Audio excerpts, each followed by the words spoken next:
তো বন্ধুরা, আমার YouTube channel food and nature ব্লগে আপনাদের স্বাগত। আজকে আমি আপনাদের কাছে একটা আমি কোনোদিনও রান্না করিনি, তো আজকে প্রথম আমি রান্না করার এক্সপিরিয়েন্সটা নিলাম। ঠিক আছে, যে আজকে রান্না করব, কি রান্না করব। এবার আমি রান্না করব এটাই যে আমি আজকে ভাবলাম যে সোয়াবিন রান্না করব, সোয়াবিন আলু ঝোল। তো এটা আমার কাছে প্রথম নতুন একটা অভিজ্ঞতা। তো যাই হোক, সেটা আমি করেছি। সেই ব্লগটা আপনাদের দেখাবো, আমি কিভাবে রান্না করেছি, কীরকম হয়েছে রান্নাটা, সবই বলবো। রান্নাটা ভালো হয়েছে, কিন্তু রান্নাটা করেছি কিভাবে সব আপনাদের এই ইউটিউব চ্যানেলে তুলে ধরা হবে, দেখুন আপনারা। তো বন্ধুরা, প্রথমে আমি সোয়াবিনটাকে গরম জলে 2 মিনিট ভিজিয়ে নিলাম। এবার ভিজিয়ে নেওয়ার পরে সেটাকে অন্য পাত্রে উঠিয়ে রাখলাম। সয়াবিনগুলো দেখতে পাচ্ছেন গরম জলে ভিজিয়ে 2 মিনিট রাখা হয়েছিল। তারপরে সেগুলো যখন নরম হয়ে গেল তখন অন্য পাত্রে জলটা ছাড়িয়ে উঠিয়ে রাখলাম। এরপরে আপনারা দেখতে পাচ্ছেন আমি 2টো আলু কেটে রেখেছিলাম আর 2টো পেঁয়াজ কেটে রেখেছিলাম, আর রসুন নিজের হাতেই বেটে রেখে দিয়েছি। এরপরে কড়াইয়ের মধ্যে তেল গরম করে তার মধ্যে কাটা আলুগুলো অল্প ভেজে নেব। দেখতে পাচ্ছেন আপনারা আলুগুলো তেলের মধ্যে ছেড়ে দেওয়া হয়েছে, হালকা রকমভাবে ভেজে নেওয়া হবে।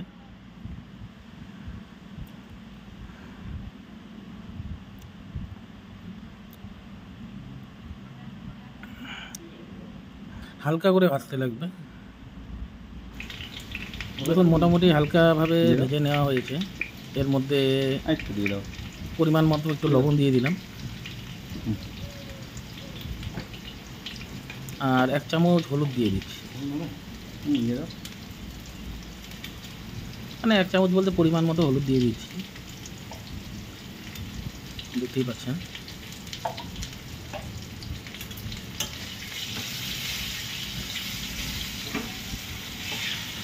মোটামুটি ভাজা হয়ে গিয়েছে আলুটি।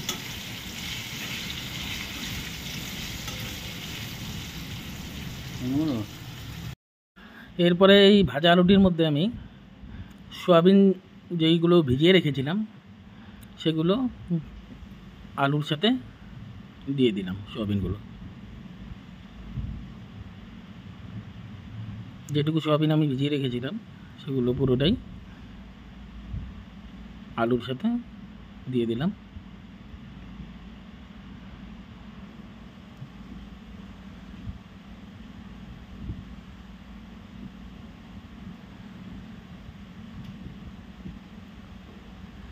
এবার একটু নাড়াচাড়া করতে লাগবে।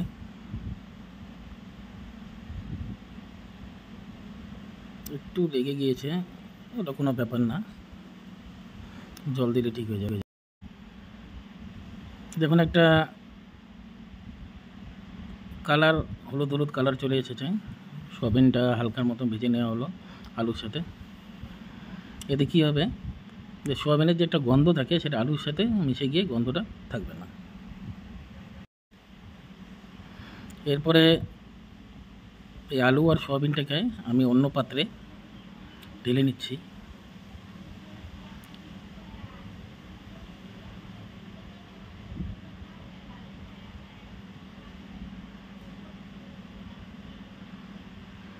অন্য পাত্রে ঢেলে রেখে দিচ্ছি।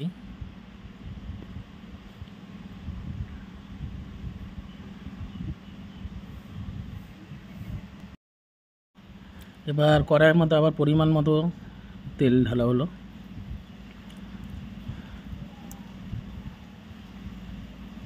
একটু আঁচটা বাড়িয়ে দিলাম,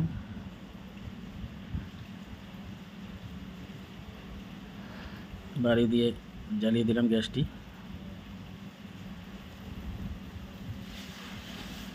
এবার এর মধ্যে 2টো শুকনো লঙ্কা আর 2টো তেজপাতা দিয়ে দিলাম।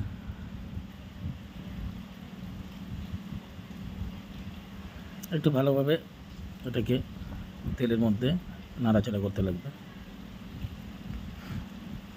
এরপরে পেঁয়াজ কুচি যেটা আছে সেই পেঁয়াজ কুচিটা কড়াইয়ের মধ্যে ঢেলে দিলাম।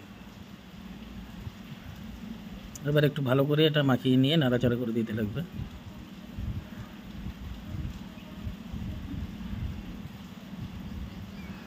একটু লাল লাল আভা চলে আসবে যখন, আপনারা দেখতে পাবেন। এরপরে আমি যে রসুন বাটাটা করেছিলাম নিজের হাতে, সেই রসুন বাটাটাই পেঁয়াজের মধ্যে লাল আভা যখন হয়ে গেল, পেঁয়াজটা একটু লালচে লালচে হয়ে গেল, তার মধ্যে রসুন বাটাটি ঢেলে দিলাম আর একটু মিক্স করে দিলাম, আর একটু নাড়াচাড়া করে দিতে লাগবে, যেমনটাই আপনারা দেখতে পাচ্ছেন।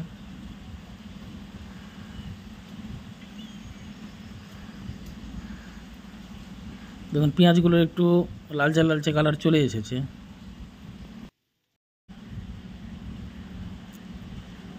এবার এটার মধ্যে পরিমাণ মতো আবার একবার হলুদ দিয়ে দিলাম, হলুদ দিয়ে একটু নাড়িয়ে দিলাম।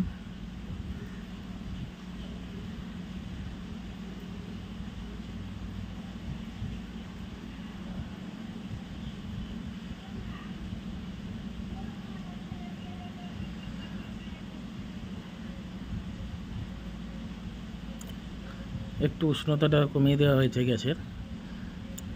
একটু লঙ্কার গুঁড়ো দিয়ে দিলাম সাথে পরিমাণ মতো, সেটাও মিক্স করে দিচ্ছি।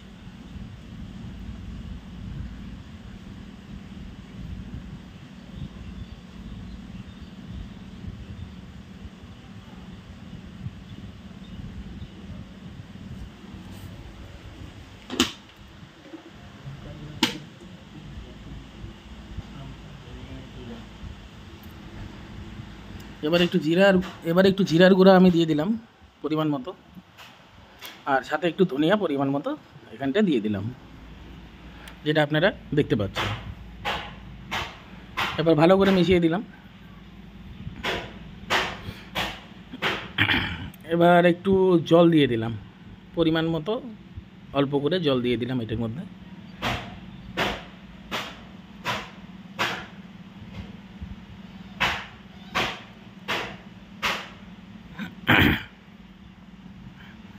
এবার জল দেওয়ার পরে একটু এটাকে মাখিয়ে নিতে লাগবে।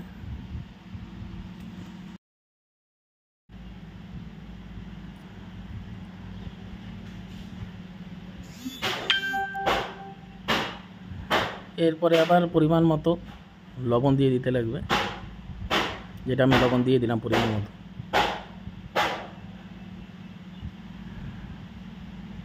আবার একটু নাড়াচাড়া করে লবণটাকে মিক্স করে দিতে লাগবে। এবার যেই আলু আর সয়াবিনের মিক্সটা আমি উঠিয়ে রেখেছিলাম, সেই মিক্সটা আমি পেঁয়াজ কুচি যেটা আমি ভাজলাম সেটার সাথে একবারে ভিজিয়ে দিলাম। এবার সেই সয়াবিন আর আলুর যে ভাজাটা আমি ঢেলে দেওয়ার পরে দেখুন পরিমাণ মতো যেটা জল দিতে লাগে সেটা দিয়ে দিলাম।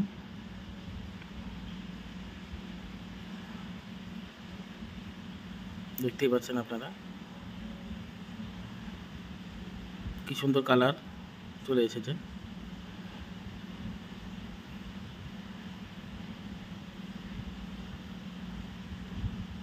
এবার এটাকে কিছুক্ষণ আমাকে 5 মিনিটের জন্য লবণ দেওয়ার পরে 5 মিনিটের জন্য পরিমাণ মতো লবণ দিয়ে দিলাম। তারপরে আমাকে 5 মিনিটের জন্য এটা ঢেকে রাখতে লাগবে। 5 মিনিট পরে যখন ঢাকাটা উঠালাম, তো দেখুন আমার সয়াবিনের ঝোল একদম রেডি, আলুগুলো সিদ্ধ হয়ে গেছে, দেখতেই পাচ্ছেন। আজকের আমার রান্না করার নতুন অভিজ্ঞতা। উপরে একটু গরম মশলার গুঁড়াটা দিয়ে দিলাম যাতে সেন্টটা আসে, গন্ধটা ভালো আসে, পরিমাণ মতো দিয়ে দিলাম। তো আজকে আমার নতুন অভিজ্ঞতা, সোয়াবিনের ঝোল আমি অ্যাটলিস্ট রান্না করেই নিলাম। আর সত্যি বলতে খেতে খুবই দারুণ হয়েছে। বাবা ফোন করছে।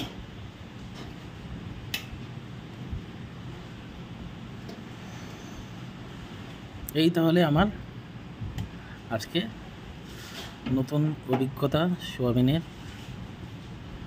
সোয়াবিন আলুর তরকারি। আমার সোয়াবিন নেক্সটে আবার আপনাদের সাথে দেখা হবে। বাই।